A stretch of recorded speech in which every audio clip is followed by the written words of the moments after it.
17-year-old creates the largest COVID-19 tracker in the world, rejects $8 million to place ads on the website. There's not much I wouldn't do for $8 million. I wonder if he'll ever regret it. Takes some courage to turn down $8 million at 17. But with his capabilities I'm sure he'll work with a top organization in no time. Edit. This post hit 100k upvotes in 7 hours and this thread blew up too. Thanks so much for the support, and of course props to this 17-year-old. He's going to places I will never see. Smile. Yeah, trading the best years of his life for hopes of one day saving a small portion of that money is totally worth it. This kid will work for the next 50 years and is very unlikely to ever accumulate that much wealth, despite toiling for 40+ hours each week. If your teen years wind up being the best years of your life, I feel bad for you. Those and my early 20s were some of my worst, but I spent them laying the foundation for my life now, which is better than it's ever been. If I could go back, it would be to try harder.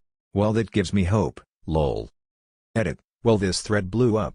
Just want to thank everyone for their advice. I'm hitting my mid-20s now and been running my family business for about 4 years now. Before that I probably lost a decade due to depression. So yeah, it's nice to know things get better. I hope I can continue to feel better and experience more. Make up for all that lost time in a way. Trust me when I tell you this, it gets better. I was bullied severely throughout school and hated my life up until the day I left school.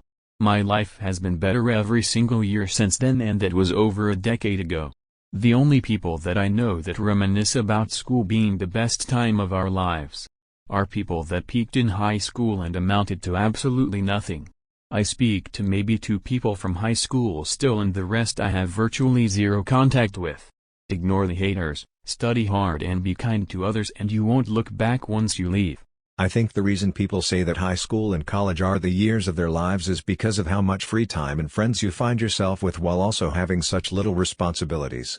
As life goes on, you start a career, a family, buy a house, etc. You have much less time, much more responsibility, people who rely on you, etc. I think the later stage of your life is much more fulfilling overall, but when people talk about the best years of their lives they are thinking about how all they had to was go to class, work their mindless minimum wage job 25 hours a week for rent and beer money, and then the rest of their time was free to hang out with their friends, chase girls/boys, and pursue their hobbies. And 'cause it's honestly a pretty good time if you're a social person. If you're a social person and the other social people don't reject you. The people at my high school really made me an outcast, and I wondered if it was a problem with me or not.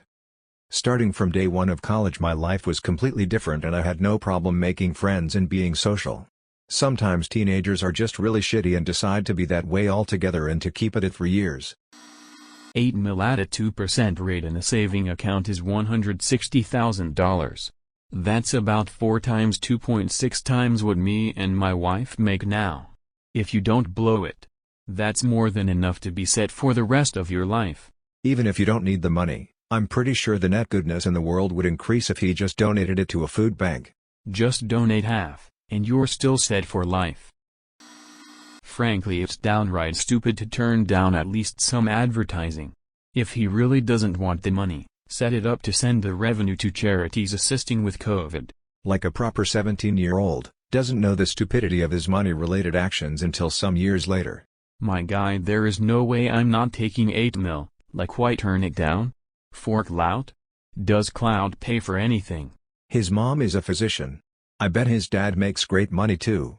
Not saying he's not smart, that's obviously not the case, but he really doesn't grasp the value of money, having never had to struggle and coming from a well-to-do family. Look at his rig, king-size bed. Kid comes from money.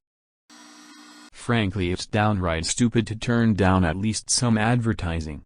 If he really doesn't want the money, set it up to send the revenue to charities assisting with COVID. Like a proper 17-year-old, doesn't know the stupidity of his money-related actions until some years later. My guy, there is no way I'm not taking 8 mil, like why turn it down? For clout? Does clout pay for anything? His mom is a physician. I bet his dad makes great money too. Not saying he's not smart, that's obviously not the case, but he really doesn't grasp the value of money, having never had to struggle and coming from a well-to-do family. Look at his rig, king-size bed. Kid comes from money. I'd blow patient zero for $8 million.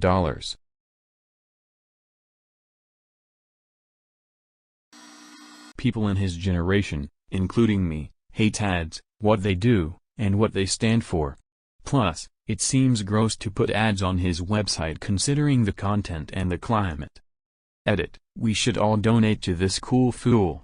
Here's the link from his website https://nkovs2019.live/ to support him at https://ko-fi.com/u1e71gq8n.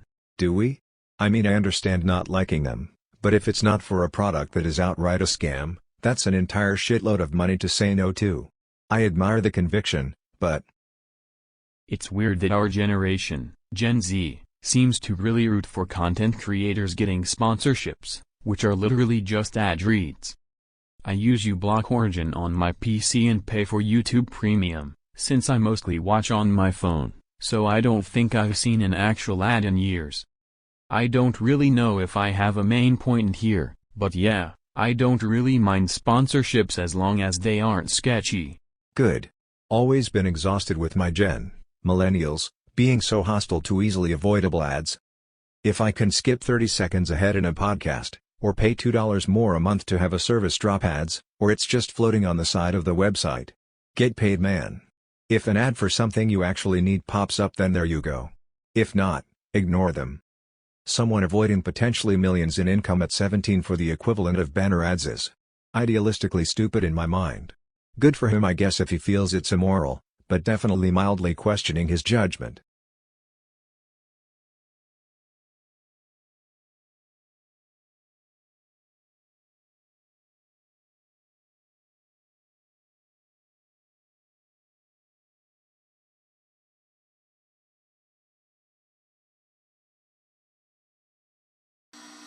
I call shenanigans on that whole rejecting the money thing. It makes no logical sense, especially if he wants to play the righteous card. He could accept it and donate it to any organization fighting the virus. He could accept it and give it to his parents to help them in the difficult times that are now. But most importantly, I'm supposed to believe a teenager doesn't want to retire at 17? Sure. Most likely there was no offer at all and he's actually fishing for one that way. 8 meters for ads. I'm pretty sure those ads will be annoying. That's what I thought. That, and he probably didn't want his website to be covered in bullshit is all. Lol. If you like the content, then like and subscribe for more.